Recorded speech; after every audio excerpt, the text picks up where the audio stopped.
Have you ever had someone try to take something that clearly belongs to you and then twist the rules to make it seem like you're the one at fault? Well, that's exactly what happened to me when my local HOA tried to charge me money for using my own ranch road. Sounds insane, right? But wait until you hear the full story, because it gets even crazier. This isn't just a small misunderstanding. This was a fight over property, money, and power. A fight where the HOA thought they could bully me into paying for something that was mine from the very beginning. But what they didn't expect was that I wouldn't back down. What they definitely didn't expect was that the court would flip the whole thing around and order them to pay me rent. So grab a seat, because this story is full of drama, betrayal, and one of the most satisfying legal twists you'll ever hear. The beginning, life on the ranch. For years, I lived peacefully on my ranch. It wasn't anything flashy, just acres of open land, some cattle, a few horses, and a long gravel road that cut through property like a lifeline. That road wasn't just dirt and rock. It was history.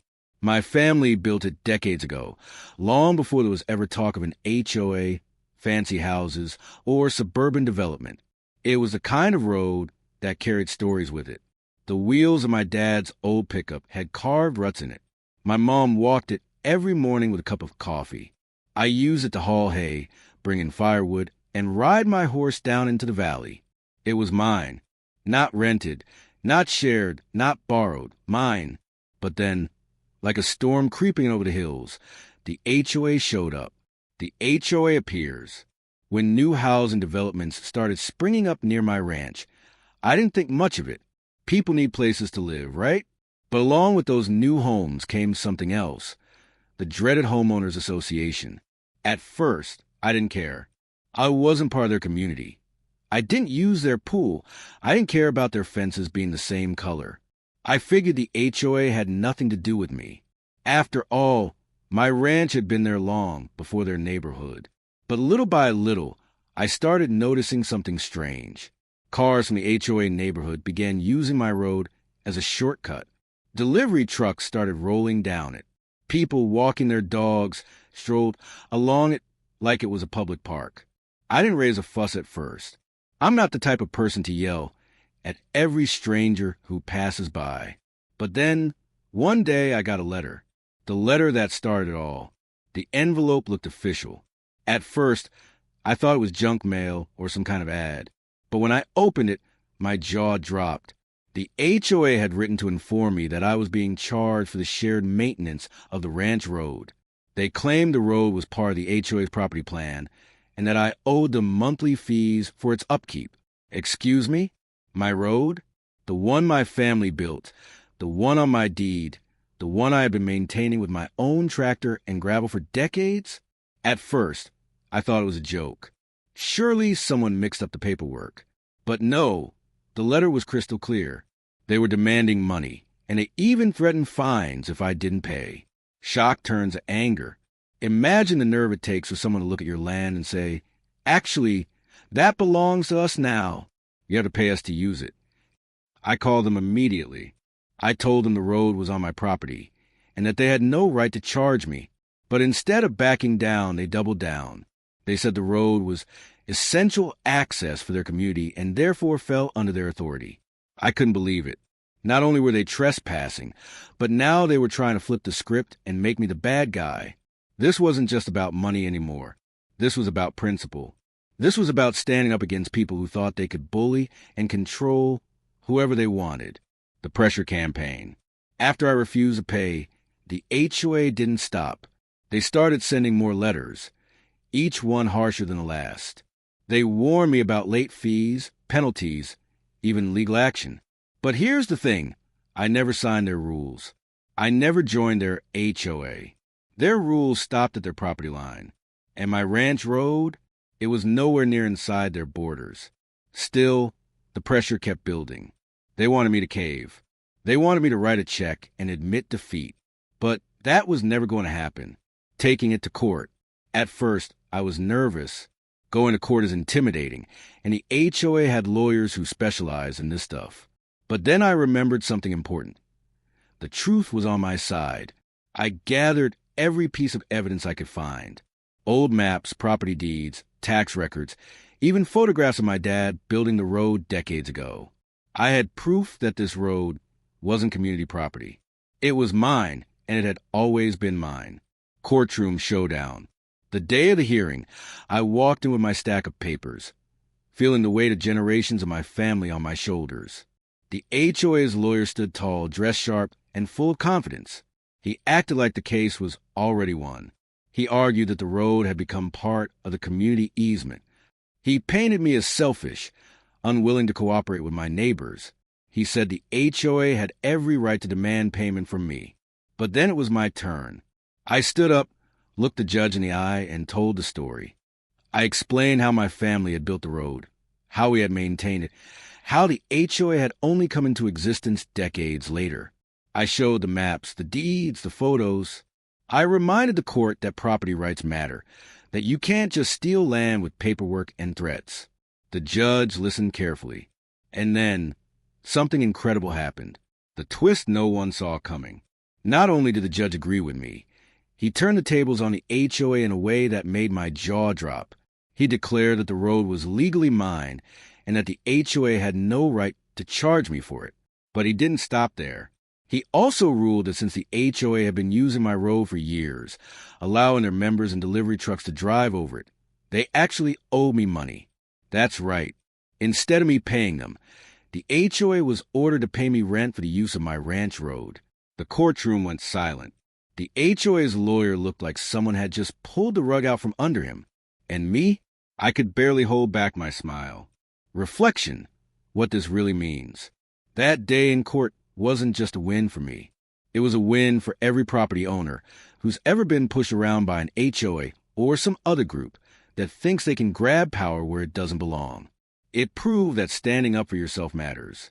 It proved that history and evidence matter. And it proved that bullies don't always win. I walked out of that courthouse with my head high, knowing that the very people who tried to take my land were now paying me for the privilege of using it. And let me tell you, it was one of the sweetest victories of my life. CTA call to action. Now, here's the question I want to leave you with. What would you have done if the HOA tried this on you? Would you have fought back, or would you have paid just to avoid the drama? Drop your thoughts in the comments, because I want to hear your side. And if you enjoy stories about standing up against unfair systems, make sure to hit that like button, subscribe, and turn on notifications. Because in the next part, I'm going to reveal exactly how the HOA reacted when they were forced to pay me, and trust me, the drama was far from over. Have you ever won a battle only to realize the war wasn't over yet? That's exactly what happened to me after the judge ruled in my favor. You'd think the HOA would accept defeat, pay up, and move on. But if you know anything about HOAs, you know they don't give up power easily. When the court ordered them to pay me rent for my own road, it was a victory sweeter than honey. But what came next? It was a storm of pettiness, schemes, and desperate moves that only made the HOA look worse, and made my victory even more satisfying. The aftermath of the verdict. Walking out of the courthouse that day, I felt like I was floating. The weight that had been on my shoulders for months was gone. People who had sat through the trial even came up to shake my hand, telling me how good it felt to see justice served. But when I got home, the reality set in. The HOA wasn't just going to quietly mail me a rent check with a smile. These were people who thrived on control. Losing to me wasn't just about money. It was about pride. So, instead of accepting the ruling, they came back swinging. The HOA's first move, delay. The court had ordered them to calculate and pay back rent for years of road use. That was a hefty sum, tens of thousands of dollars. Instead of paying, the HOA tried to drag things out. They filed appeals, requested extensions, and threw up every roadblock their lawyers could think of. They were hoping to bleed me dry with legal fees, to make me so tired that I'd just walk away from the money. But here's the thing. I wasn't just fighting for a paycheck. I was fighting for respect, for my land, for the principle of it all. I wasn't going anywhere. And every delay only made them look weaker. Because the truth doesn't change. The road was mine yesterday, it was mine today, and it would be mine tomorrow. The petty attacks begin.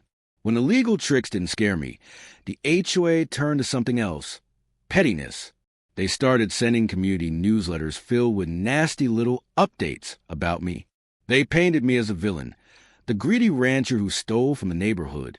They claimed I was endangering kids by restricting road access, even though I never blocked anyone from using it. Some HOA members even came to my fence line to shout insults. A few neighbors stopped waving when they passed by. One night, someone even dumped trash bags near my driveway. It was childish. It was cowardly. But it showed me one thing: they were scared. Because when people lose power, they often try to smear the ones who stood up to them. Standing strong. At first, I'll admit, the pressure got to me. No one likes to be hated by their neighbors. No one likes having people whisper about them. But then I reminded myself of the truth. They had trespassed on my land. They had tried to charge me for my own property, and they had lost in court. I wasn't the villain here. They were. So I decided to take the high road. I didn't shout back. I didn't throw trash in their yards. I let my lawyer handle the legal side, and I focused on what I loved: my ranch, my animals, and my peace of mind. And you know what?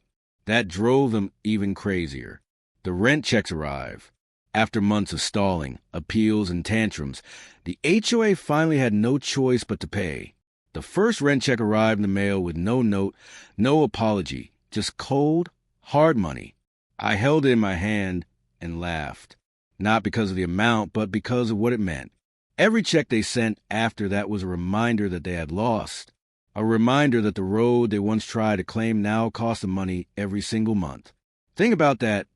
They wanted me to pay them, but instead, they ended up funding my ranch upkeep. Talk about sweet justice.